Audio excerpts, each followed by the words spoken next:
যে মেয়েগুলো অথবা যে মহিলাগুলো খুব অল্পে হাঁপিয়ে যায়, 2 মিনিট হাঁটলে পায়ে ব্যথা করে, 5 মিনিট বসে তরকারি কাটলে কোমর ব্যথা হয়ে যায়, তরকারি মেখে দিলে হাত জ্বলে, তারা বেশ ভালোই থাকে। এখন কথা হচ্ছে যে বাকি মেয়ে বা মহিলাদের কি কোনো সমস্যা হয় না? হয়, সমস্যা সবারই হয়।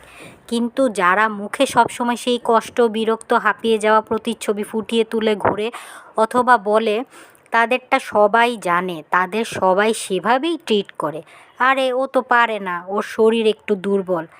আর যারা গরুর বলদের মতো সব ঘানি টানতে থাকে, মুখে কিছুই বলে না, তাদের আজীবন অবহেলিতই থেকে যেতে হয়।